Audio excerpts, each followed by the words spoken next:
my policy issue is the role of the federal government in gun ownership in the United States.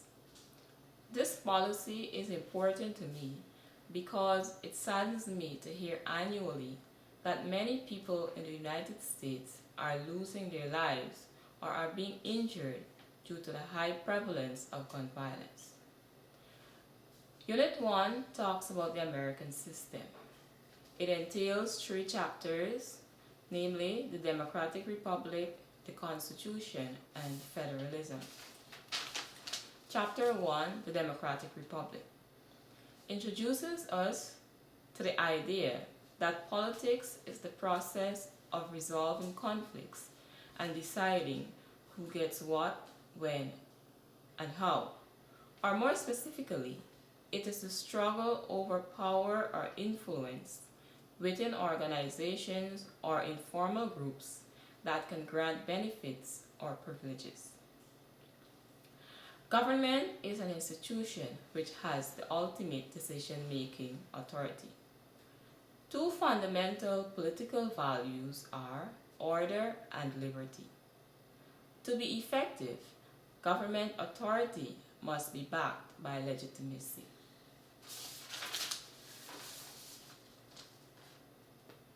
Types of governments in the world. They are totalitarian regime, authoritarianism, and democracy. Types of democracy includes direct democracy and indirect democracy.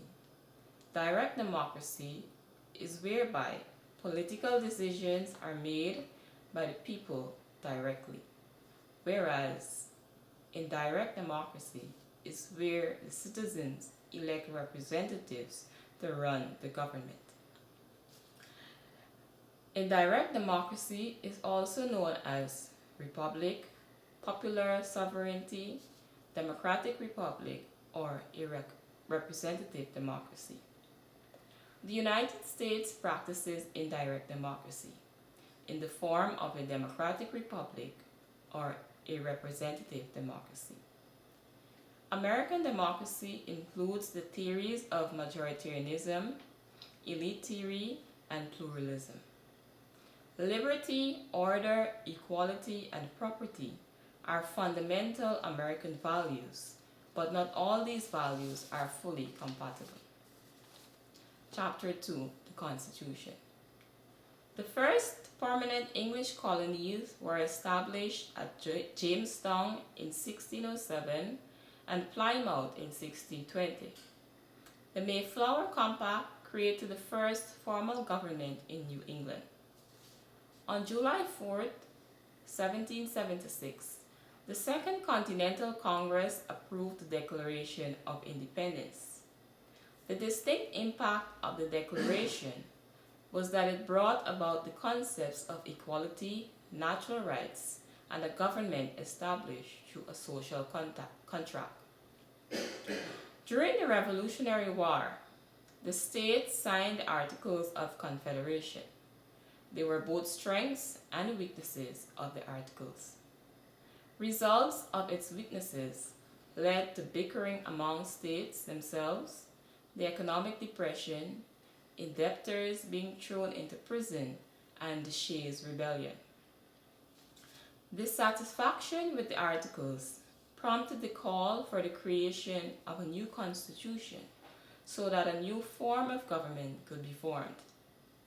The Virginian Plan, which favored the larger states, and the New Jersey Plan, which favored the smaller states, were proposed, but neither of them was impressive. The Great Compromise proposed by Connecticut provided for a bicameral legislature to resolve the differences with the 2 plans was accepted.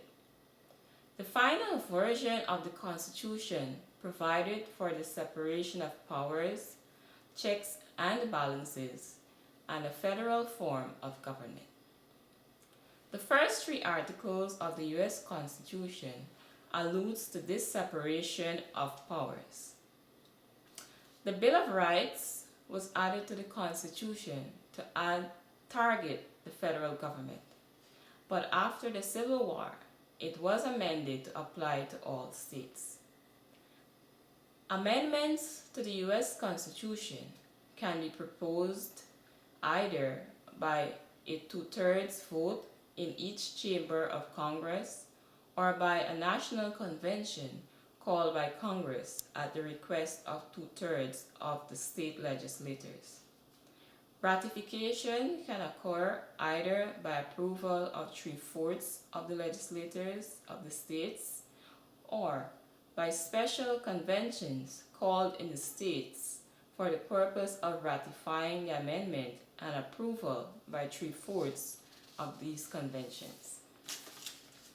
The Second Amendment to the U.S. Constitution, which was a fruit of amendments made to the Bill of Rights and which was adopted in 1791, reads, and I quote, "A well-regulated militia being necessary to the security of a free state, the right of the people to keep and bear arms shall not be infringed," unquote.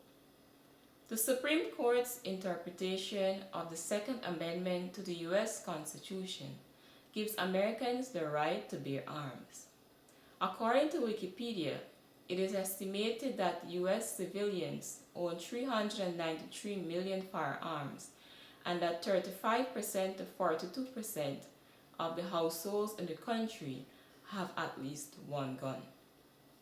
This gives the U.S. the highest number of guns per capita at 120.5 guns for every 100 people. Fugitives, those convicted of a felony with sentence exceeding 1 year, past or present, those who were involuntarily admitted to a mental facility are, however, prohibited from purchasing a firearm. In light of the increasing gun violence in the United States, I believe that there should be a more modern interpretation of the Second Amendment to the U.S. Constitution to decrease the number of guns in the country. Chapter 3. Federalism. Federalism is a system of government that has two or more layers of government in a single political unit.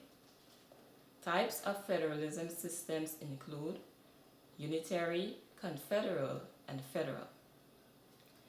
There are many powers vested in the Constitution. Powers of the national government include enumerated, inherent, and the necessary and proper clause. Powers of the state governments. They practice police powers. Other powers include prohibited powers, concurrent powers, the supremacy clause, interstate relations. The case of Marbury versus Madison was the first Supreme Court case to apply the principle of judicial review, the power of federal courts to avoid acts of Congress with the Constitution. The case of McCulloch versus Maryland sustained supremacy for the central government. The Civil War contributed to federalism by ending the debate over the division of powers between national government and the states. Dual federalism, a model where the states and the national government operate independently of each other, and cooperative federalism, a model where the states and the national government collectively addresses national issues, are the types of federalism present in the United States. Access to guns in the U.S. is controlled by law under a number of federal statutes. These laws regulate the manufacture, trade, possession, transfer, record keeping, transport, and destruction of firearms, ammunition, and firearms accessories. They are enforced by state agencies and the Federal Bureau of Alcohol, Tobacco, Firearms, and Explosives. In addition to federal gun laws, all state governments and some local governments have their own laws that regulate firearms. The rise in mass shootings by gunmen in civilian settings over the years has prompted many national discussions to alter gun laws.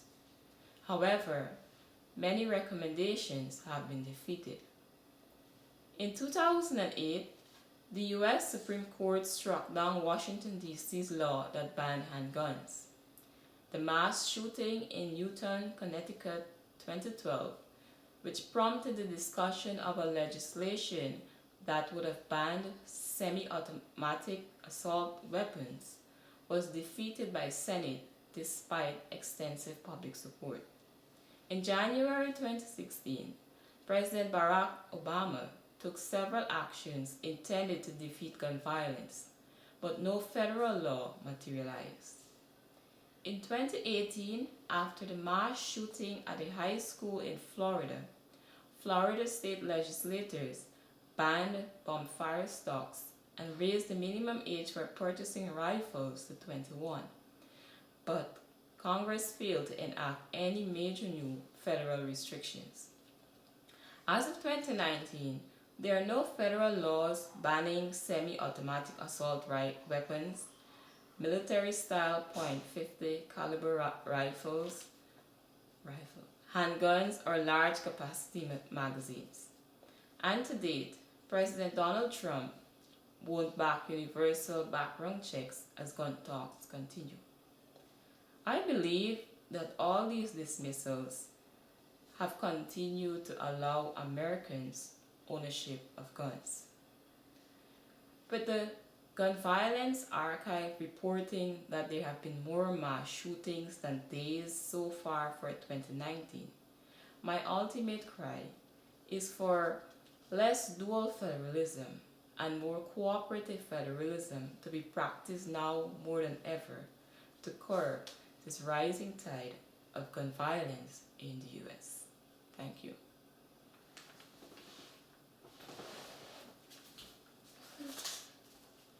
Finish?